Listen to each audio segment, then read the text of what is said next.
Folks, David here on the Vintage Future once again, and today I want to do an initial review on this TCB Type 2 denim jacket. It's their TCB 50s jacket is what they call it. And yeah, recently I got this Levi's jacket, and then shortly thereafter was able to pick this up from a buddy on the Stitch Down Discord, and so just wanted to highlight this. They are the same but very, very different. A different one because this Levi jacket is a Type 1 jacket and this is a Type 2 jacket, and I'll give you a little history on that, but I'm gonna actually recommend you go look at Denim. That's another YouTube channel. That's probably the better place to go to learn more about the history of those two jackets.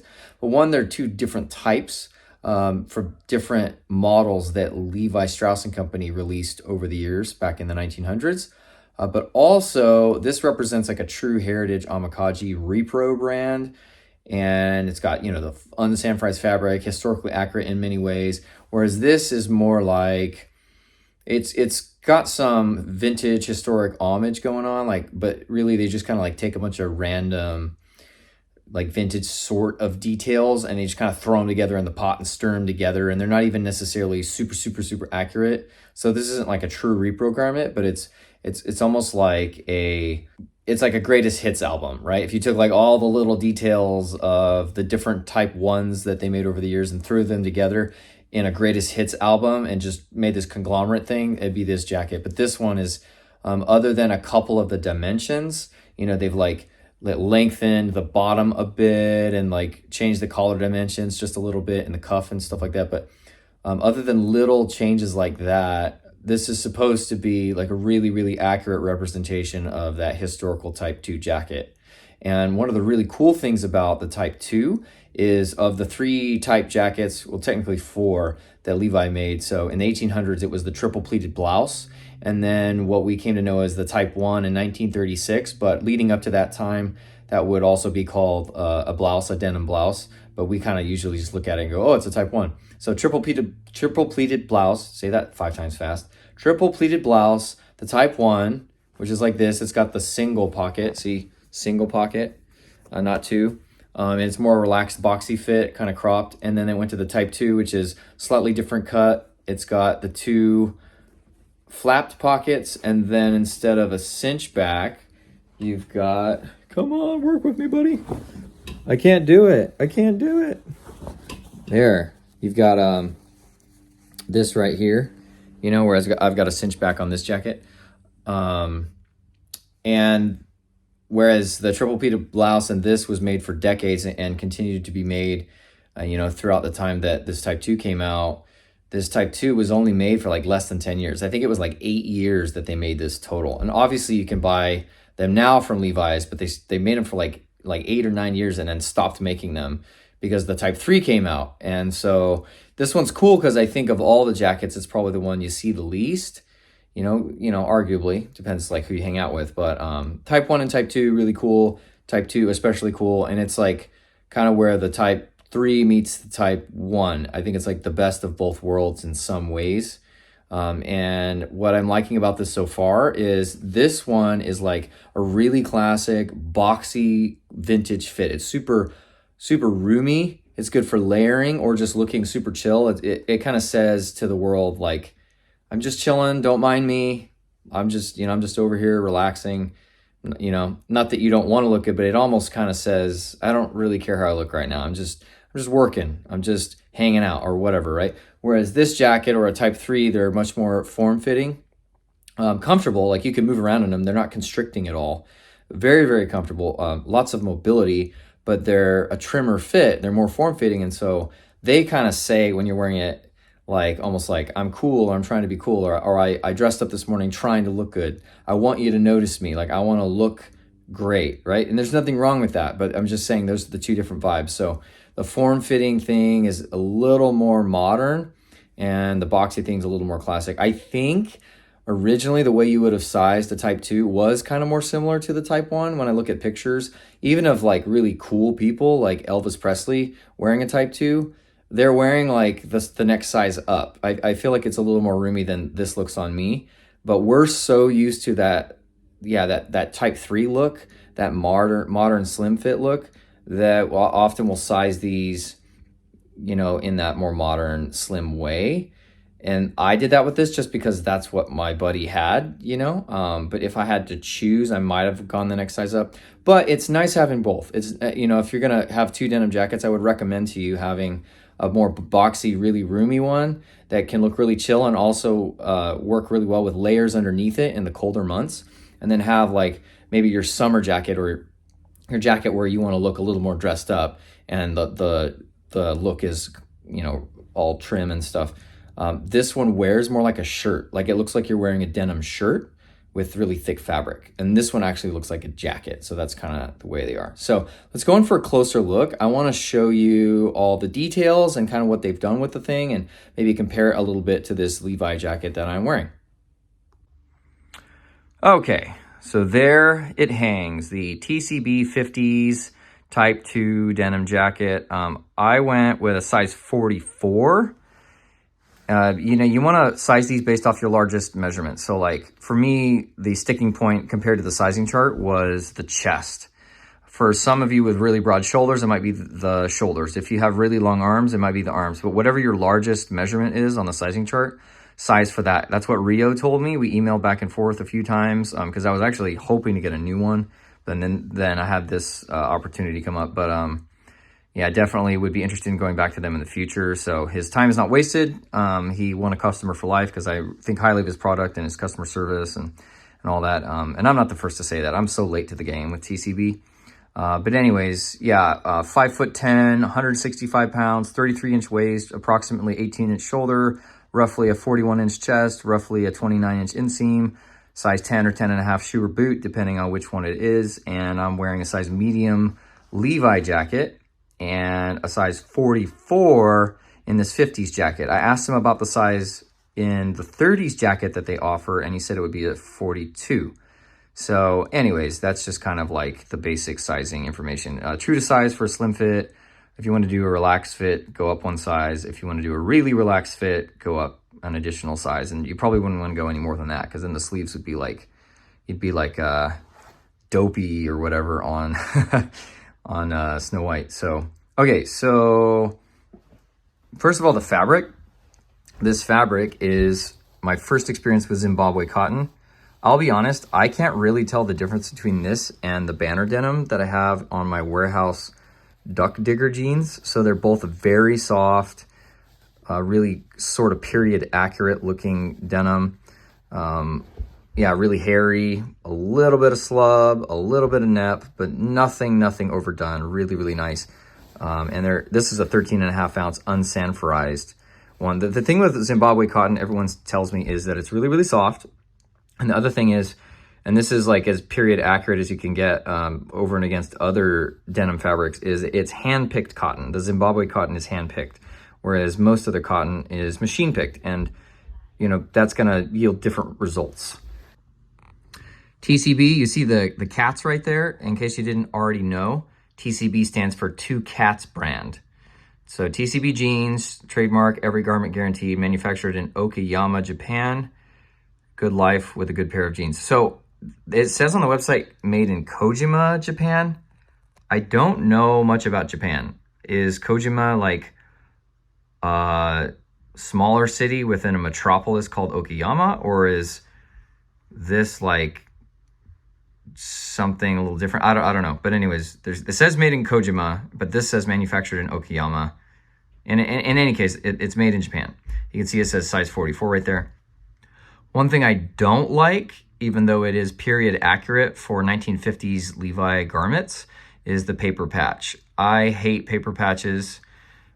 Some people like them because they break apart eventually, which looks really gnarly and cool and worn. And then like the denim underneath will be a darker shade than the rest, but I absolutely hate it. I love soft, supple leather patches. So that's just me, but it's cool that they went period accurate even with their label. Another thing they did, which I'm not sure how legal this is. I don't know what the rules are about this. I thought you weren't allowed to do this, but they've got this little red tab here. So it doesn't say Levi's on it, but it is a red tab. So I don't care though, because I think it's super freaking awesome. I just don't know if there's any rules you're breaking by doing that.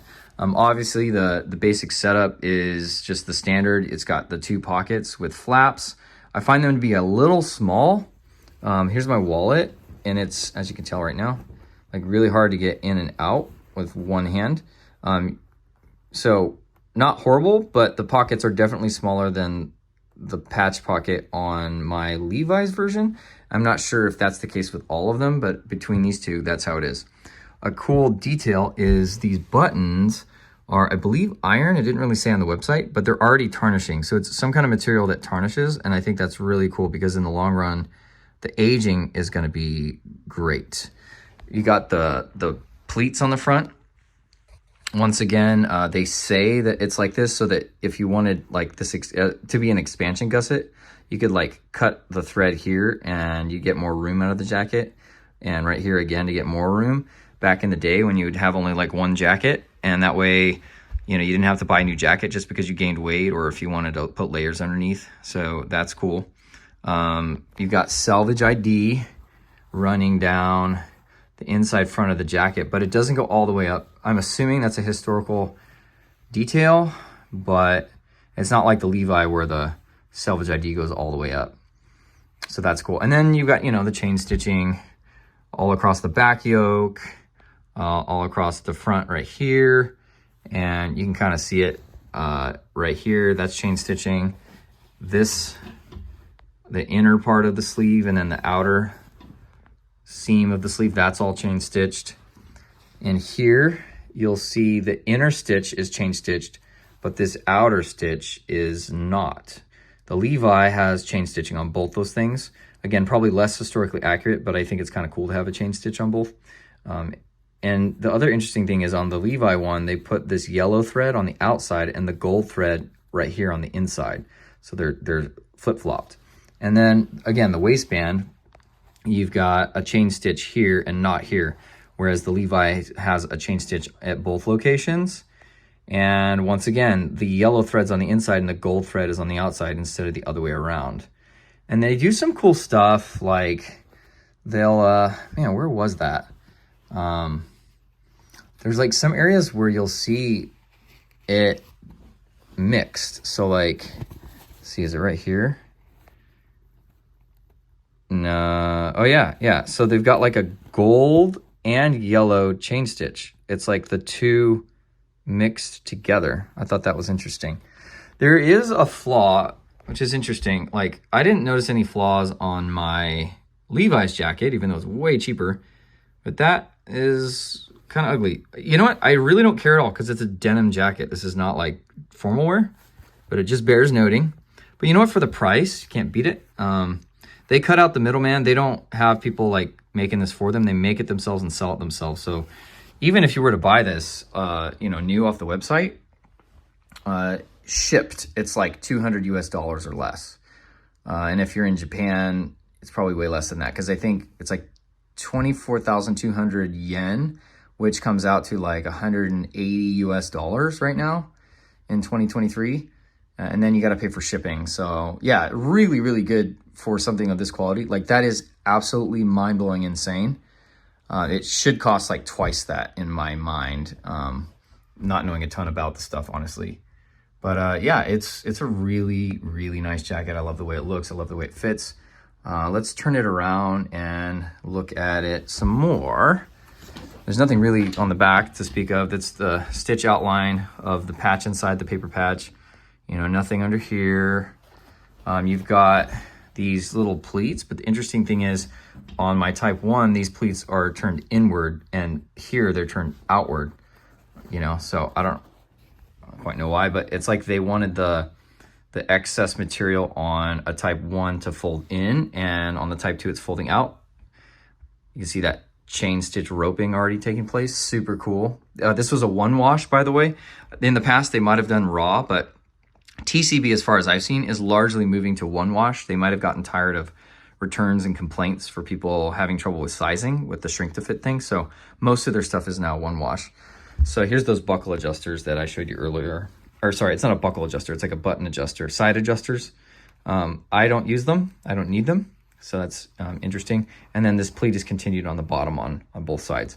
One interesting thing, I don't know if this is a historically accurate thing or just TCB, but any size you get above a size 40 instead of getting one center side seam, you get two seams. It's almost like they don't have enough fabric or something like that to make a continuous piece all the way to here. So they have to add this little tiny section of denim.